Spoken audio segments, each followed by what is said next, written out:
Hi everyone. आज के lecture में हम स्लैब में एक इम्पॉर्टेंट डेरिवेशन डिराइव करेंगे। इसके लिए हमने मान लीजिए एक स्लैब को कंसीडर किया है। यहाँ पे आपके पास इस तरह से एक स्लैब है।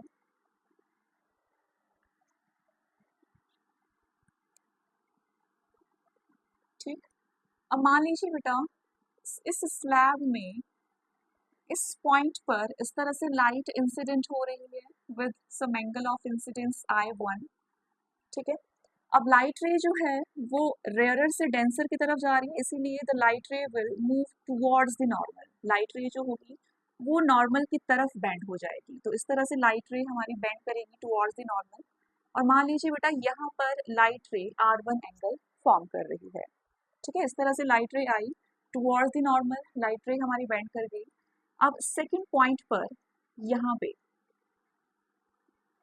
भी दोबारा से मैंने एक नॉर्मल ड्रॉप किया और मान लीजिए जो लाइट रे है वो R2 एंगल फॉर्म कर रही है।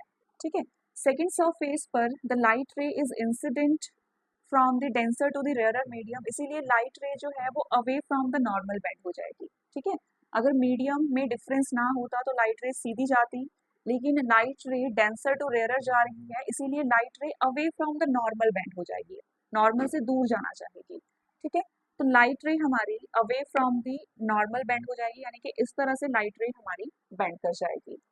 ठीक है, और यहाँ पे एंगल ऑफ इंसिडेंस मान लीजिए I2 का फॉर्मेशन हो रहा है। यहाँ पे refractive index of the medium is mu, right.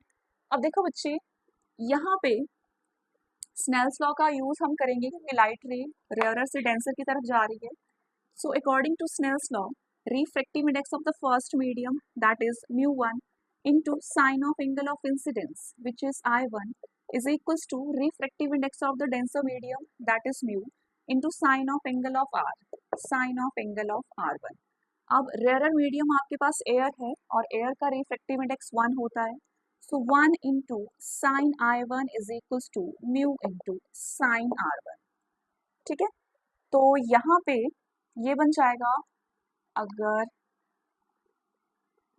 ठीक है, म्यू जी में ग्लास का रिफ्रैक्टिव इंडेक्स कंसीडर कर सकती हूँ और म्यू ए में एयर का रिफ्रैक्टिव इंडेक्स कंसीडर कर सकती हूँ। तो यहाँ पे मैं म्यू ए लिख सकती हूँ और यहाँ पे म्यू जी लिखा जा सकता है।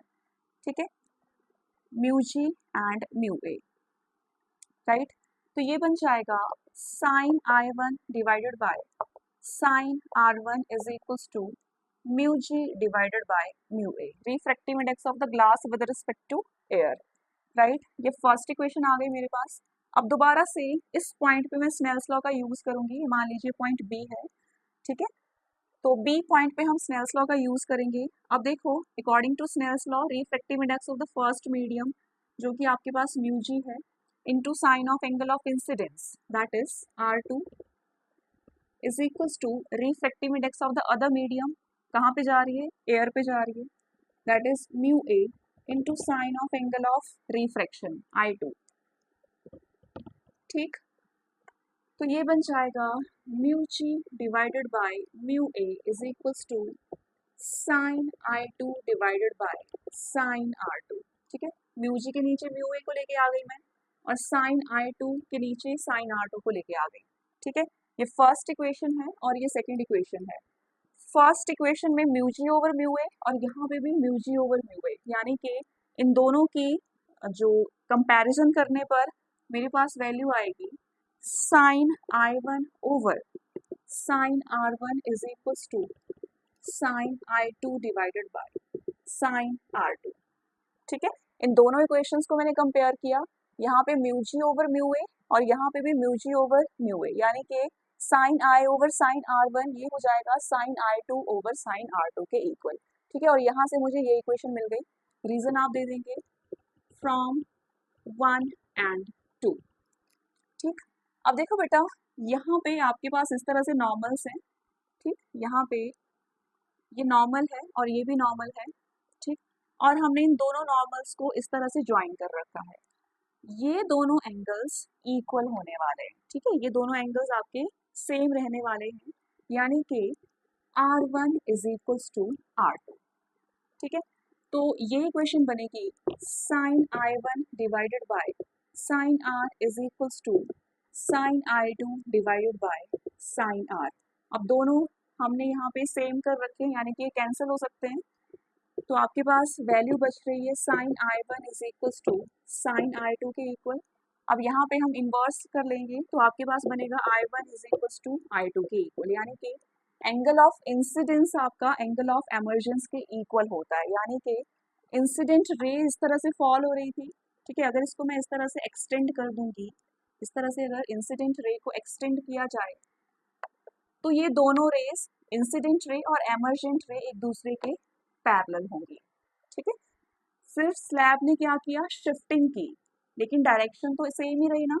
इंसिडेंट रे आपकी इस तरह से जा रही थी, स्लैब की वजह से जो लाइट रे है वो इतने डिस्टेंस से शिफ्ट हो गई, लेकिन एंगल इनका सेम ही रहने वाला है, ठीक है, पैरेलली ये पास होंगी, ठीक है। अब इसके बाद बेटा हमने यहाँ से लेटरल शिफ्ट की वैल्यू फाइंड आउट करनी है, हमने इस डिस्टेंस की वैल्यू फाइंड आउट करनी है, ठीक है। तो ये सब मैं हटा सकती हूँ, इसकी मुझे ज़रूरत नहीं है।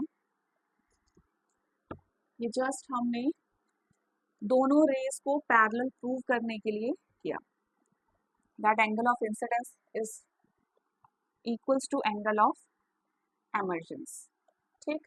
अब हमें इस डिस्टेंस की वैल्यू फाइंड आउट करनी है, ठीक है। अब देखो बच्चे, ये एंगल आपके पास 90 डिग्री के इक्वल होगा, ठीक। लाइट रे इस तरह से इंसिडेंट हो रही थी, लेकिन लाइट रे मान लीजिए एंगल डेल से डेविएट कर गई, इस तरह से इंसिडेंट हो रही थी लेकिन डेल एंगल से डेविएट कर गई, और इस एंगल को मैंने कंसीडर किया एंगल ऑफ डेविएशन, ठीक है। इस तरह से इंसिडेंट हो रही थी लेकिन डेल एंगल से लाइट रे डेविएट कर गई, ठीक। अब देखो, हमें इसकी वैल्यू चाहिए, 90 के सामने वाली साइड होती है हाइपोटेनस, एंगल के सामने वाली साइड होती है परपेंडिकुलर, और यहाँ पे